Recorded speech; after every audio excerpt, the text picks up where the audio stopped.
ಇದು ಗಲಭೆಯ ವಿಚಾರವಾದ್ರೆ ಇನ್ನು ಈ ಬೆಂದ ಮನೆಯಲ್ಲಿ ಗಳ ಹಿರಿಯೋದು ಅಂತೀವಲ್ಲ, ರಾಜಕಾರಣಿಗಳು ಹಾಗೆ ಮಾಡ್ತಾರ ಅನ್ನೋಂಥ ಪ್ರಶ್ನೆ ಬರುತ್ತೆ. ನೋಡಿ, ಇಂಥದ್ದೊಂದು ಗಲಭೆ ಆದಾಗ ಕಾಂಗ್ರೆಸ್ನ ಬಿ.ಕೆ. ಹರಿಪ್ರಸಾದ್ ಅಷ್ಟು ಸೀನಿಯರ್ ಲೀಡರ್ ಎಂಥ ಒಂದು ಹೇಳಿಕೆಯನ್ನ ಕೊಡ್ತಾರೆ ಅಂತ, ಅದ್ರ ಜೊತೆಗೆ ಅದಕ್ಕೆ ತಿರುಗೇಟು ಅನ್ನೋ ಹಾಗೆ ಬಸವರಾಜ ಬೊಮ್ಮಾಯಿ ಮಾತನಾಡ್ತಾರೆ, ಜಗದೀಶ್ ಶೆಟ್ಟರ್ ಮಾತನಾಡ್ತಾರೆ, ಶೋಭಾ ಕರಂದ್ಲಾಜೆ ಅವರು ಮಾತನಾಡಿದ್ದಾರೆ. ಕಾಂಗ್ರೆಸ್ ಬಿಜೆಪಿ ನಾಯಕರ ವಾಕ್ ಪ್ರಹಾರ ನಡೀತಾ ಇದೆ ಉದಯಗಿರಿ ವಿಚಾರದಲ್ಲಿ. ಅಲ್ಪಸಂಖ್ಯಾತರನ್ನ ಕಾಂಗ್ರೆಸ್ ಓಲೈಸ್ತಾ ಇದೆಯಾ? ಮುಸ್ಲಿಂ ಮುಖಂಡರೇನೆ ಹೇಳದ ವಿಚಾರವನ್ನ ಕಾಂಗ್ರೆಸ್ ಹೊಸದಾಗಿ ಹೇಳ್ತಾ ಇದೆ. ಇಡೀ ಗಲಭೆ ಬಿಜೆಪಿ ಆರ್ಎಸ್ಎಸ್ ಪ್ರಚೋದಿತ ಅನ್ನೋ, ಕೃಪಾಪೋಷಿತ ಅನ್ನೋಂಥದ್ದನ್ನೆಲ್ಲ ಹೇಳ್ತಾ ಇದೆ. ಬುರ್ಕಾ ಹಾಕೊಂಡು ಆರ್ಎಸ್ಎಸ್ ನವರು ಬಂದು ಗಲಾಟೆ ಮಾಡಿದ್ದಾರೆ ಅಂತ ಬಿ.ಕೆ. ಹರಿಪ್ರಸಾದ್ ಹೇಳ್ತಾರೆ. ಆಲ್ರೆಡಿ ಲಕ್ಷ್ಮಣ್ ವಿರುದ್ಧ 6 ಕಡೆ ಕಂಪ್ಲೇಂಟ್ ರಿಜಿಸ್ಟರ್ ಆಗಿದೆ ಬಿಜೆಪಿ ಕಡೆಯಿಂದ ಈ ತರ ಮಾತನಾಡಿರೋದಕ್ಕೆ. ಮತ್ತೆ ಅದನ್ನೇ ಕಂಟಿನ್ಯೂ ಮಾಡ್ತಾ ಇದೆ ಕಾಂಗ್ರೆಸ್. ಎಲ್ಲ ಹಣಕಾಸಿನ ನೆರವಿನ ಕೇಂದ್ರ ಸ್ಥಾನ ಮೈಸೂರಾಗಿತ್ತು. ಇವತ್ತು ಪಾಪ್ಯುಲರ್ ಫ್ರಂಟ್ ಆಫ್ ಇಂಡಿಯಾ ಇಲ್ಲ, ಅದರ ಹೆಸರಲ್ಲಿ SDPI ಇದೆ. ಯಾರು ಪಾಪ್ಯುಲರ್ ಫ್ರಂಟ್ ಆಫ್ ಇಂಡಿಯಾದ ಕಾರ್ಯಕರ್ತರಿದ್ರು ಅವರೆಲ್ಲರೂ ಕೂಡ SDPI ಸೇರಿದ್ದಾರೆ. SDPIನ ಕಾರ್ಯಕರ್ತರು ಕಲ್ಲು ಹೊಡೆದಿದ್ದಾರೆ ಅಂತ ಗೊತ್ತಾದ ಮೇಲೆ ಕೂಡ ಅವರನ್ನು ರಕ್ಷಣೆ ಮಾಡುವುದನ್ನು ಬಿಟ್ಟು ಇವತ್ತು ಅಪರಾಧಿಗಳನ್ನು ರಕ್ಷಣೆ ಮಾಡುವಂಥದ್ದನ್ನು ಸರ್ಕಾರ ಮಾಡ್ತಾ ಇದೆ. ನನಗೆ ಅನಿಸುತ್ತೆ ಕರ್ನಾಟಕದಲ್ಲಿ ಸಾರ್ವಜನಿಕರಿಗೆ ಇವತ್ತು ರಕ್ಷಣೆ ಇಲ್ಲ, ಅದರಲ್ಲೂ ಮುಖ್ಯವಾಗಿ ಹಿಂದೂಗಳಿಗೆ ರಕ್ಷಣೆ ಇಲ್ಲ. ಇಂಥ ಒಂದು ದುಸ್ಥಿತಿಯನ್ನು ರಾಜ್ಯ ಸರ್ಕಾರ ಇಲ್ಲಿ ನಿರ್ಮಾಣ ಮಾಡಿದೆ. ಮುಖ್ಯಮಂತ್ರಿಗಳ ಸ್ವಂತ ಜಿಲ್ಲೆಯಲ್ಲಿ ಮೈಸೂರಿನಲ್ಲಿ ಶಾಂತಿಯನ್ನು ಕದಡಲಿಕ್ಕೆ ಬಹಳಷ್ಟು ಪ್ರಯತ್ನ ಮಾಡ್ತಾ ಇದ್ದಾರೆ. ಭಾರತೀಯ ಜನತಾ ಪಾರ್ಟಿ ಅಧಿಕಾರದಲ್ಲಿದ್ದಾಗ ಏನು ಗಲಭೆಗಳು, ಹಿಂಸೆ, ಭಯದ ವಾತಾವರಣ ಸೃಷ್ಟಿಯಾಗಿತ್ತು, ಅದು 90% 2 ತಿಂಗಳಲ್ಲಿ ಕಮ್ಮಿ ಆಗೋಯ್ತು. ಯಾರೂ ಸಹ ಗೊಂದಲ ಮಾಡಲಿಕ್ಕೆ ಸಾಧ್ಯ ಇಲ್ಲ. ನಾನಾದರೂ ಹೇಳೋದಿಷ್ಟೇ, ಗೃಹ ಮಂತ್ರಿಗಳಿಗೆ, ಯಾರೇ ಆದ್ರೂ ಸಹ ಯಾವುದೇ ಧರ್ಮ, ಜಾತಿ, ಭಾಷೆ ಕಾನೂನನ್ನು ಕೈಗೆ ತೆಗೆದುಕೊಂಡು ಕರ್ನಾಟಕ ರಾಜ್ಯದಲ್ಲಿ ಶಾಂತಿಯನ್ನು ಕೆಡವಲಿಕ್ಕೆ ಪ್ರಯತ್ನ ಮಾಡಿದ್ರೆ ಸಂವಿಧಾನದ ಚೌಕಟ್ಟಿನಲ್ಲಿ ಮತ್ತು ನೆಲದ ಕಾನೂನಿನ ಮೂಲಕ ಭಾಳ ಕಠಿಣವಾದ ಕ್ರಮಗಳನ್ನು ತೆಗೆದುಕೊಳ್ಬೇಕಾಗತ್ತೆ. ಯಾಕಂದರೆ ಕರ್ನಾಟಕ ರಾಜ್ಯ ಇದು ಬಸವಣ್ಣನವರು, ಕನಕದಾಸ, ನಾರಾಯಣ ಗುರು, ಶಿಶುನಾಳ ಶರೀಫು ಇವರೆಲ್ಲ ಇದ್ದಂಥ ನಾಡಿನಲ್ಲಿ ನಾವು ಆ ರೀತಿ ಅಶಾಂತಿ ಮಾಡಲಿಕ್ಕೆ ಬಿಡಲಿಕ್ಕೆ ಆಗೋದಿಲ್ಲ. ಈಗ ಸಿಂದಗಿ, ಬಿಜಾಪುರಲ್ಲಿ ಒಂದ್ಸಲಿ ಪಾಕಿಸ್ತಾನದ ಫ್ಲ್ಯಾಗ್ ಆರಿಸಿದ್ರು. ಎಲ್ಲ ಯಾರೋ ಒಂದು ಅಲ್ಪಸಂಖ್ಯಾತರ ಮೇಲೆ ಗೂಬೆ ಕೂರಿಸಿಕ್ಕೆ ಪ್ರಯತ್ನ ಮಾಡಿದ್ರು. ಆಗ ಹಿಡಿದಾಗ ಅವನು ಸಿಕ್ಕಿದ್ದವನೇ ಸಂಘ ಪರಿವಾರದವನು. ಅದೇ ರೀತಿ ಇಲ್ಲೂ ಸಹ ಸಂಘ ಪರಿವಾರದವರು ಈಗ ಕೆಲವು ಕಡೆ ನೋಡ್ಬೋದು, ಬುರ್ಕಾ ಹಾಕೊಂಡು ಹೋಗ್ಬಿಟ್ಟಿರ್ತಾರೆ ಗಲಾಟೆ ಮಾಡಲಿಕ್ಕೆ. ಇದೇನು ಹೊಸದೇನಲ್ಲ, ಯಾಕೆಂದರೆ ಅವ್ರು 100 ವರ್ಷ ತುಂಬ್ತಾ ಇದೆ ಸಂಘ ಪರಿವಾರದವರಿಗೆ, ಅವರ ಪಿತೃಪಕ್ಷಕ್ಕೆ.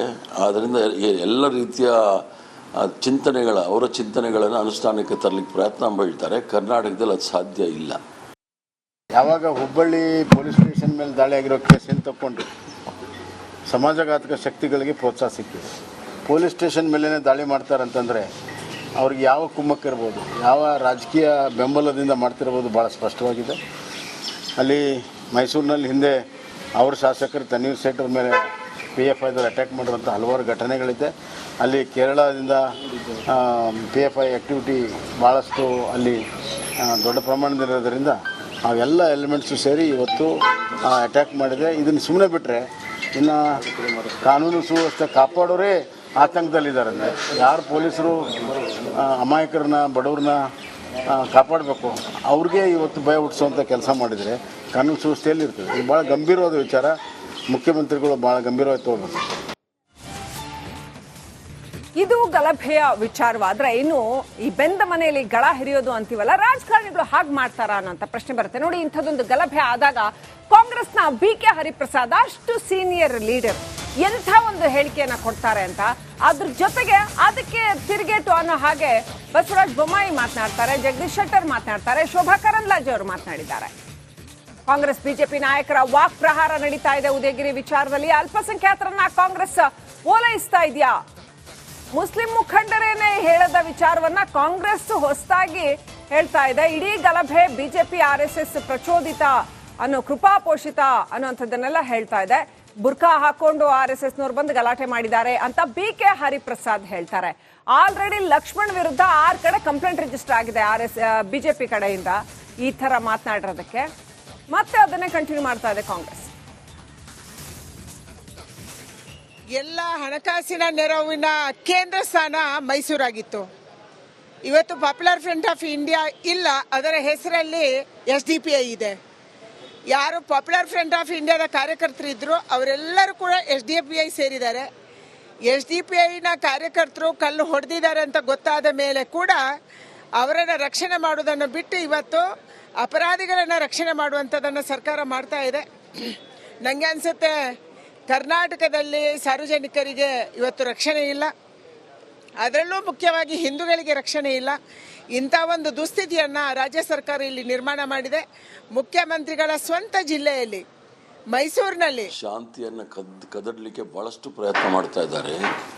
ಭಾರತೀಯ ಜನತಾ ಪಾರ್ಟಿ ಅಧಿಕಾರದಲ್ಲಿದ್ದಾಗ ಏನು ಗಲಭೆಗಳು, ಹಿಂಸೆ, ಭಯದ ವಾತಾವರಣ ಸೃಷ್ಟಿಯಾಗಿತ್ತು ಅದು 90% 2 ತಿಂಗಳಲ್ಲಿ ಕಮ್ಮಿ ಆಗೋಯ್ತು.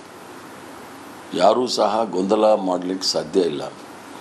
ನಾನಾದರೂ ಹೇಳೋದಿಷ್ಟೇ, ಗೃಹ ಮಂತ್ರಿಗಳಿಗೆ, ಯಾರೇ ಆದ್ರೂ ಸಹ ಯಾವುದೇ ಧರ್ಮ, ಜಾತಿ, ಭಾಷೆ ಕಾನೂನನ್ನು ಕೈಗೆ ತೆಗೆದುಕೊಂಡು ಕರ್ನಾಟಕ ರಾಜ್ಯದಲ್ಲಿ ಶಾಂತಿಯನ್ನು ಕೆಡವಲಿಕ್ಕೆ ಪ್ರಯತ್ನ ಮಾಡಿದ್ರೆ ಸಂವಿಧಾನದ ಚೌಕಟ್ಟಿನಲ್ಲಿ ಮತ್ತು ನೆಲದ ಕಾನೂನಿನ ಮೂಲಕ ಭಾಳ ಕಠಿಣವಾದ ಕ್ರಮಗಳನ್ನು ತೆಗೆದುಕೊಳ್ಬೇಕಾಗತ್ತೆ. ಯಾಕಂದರೆ ಕರ್ನಾಟಕ ರಾಜ್ಯ ಇದು ಬಸವಣ್ಣನವರು, ಕನಕದಾಸ, ನಾರಾಯಣ ಗುರು, ಶಿಶುನಾಳ ಶರೀಫು ಇವರೆಲ್ಲ ಇದ್ದಂಥ ನಾಡಿನಲ್ಲಿ ನಾವು ಆ ರೀತಿ ಅಶಾಂತಿ ಮಾಡಲಿಕ್ಕೆ ಬಿಡಲಿಕ್ಕೆ ಆಗೋದಿಲ್ಲ.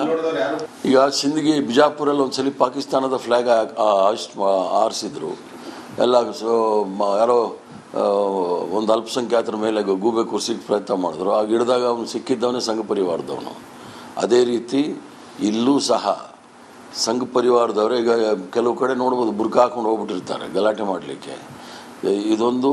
ಇದೇನು ಹೊಸದೇನಲ್ಲ, ಯಾಕೆಂದರೆ ಅವ್ರು 100 ವರ್ಷ ತುಂಬ್ತಾ ಇದೆ ಸಂಘ ಪರಿವಾರದವರಿಗೆ, ಅವರ ಪಿತೃಪಕ್ಷಕ್ಕೆ.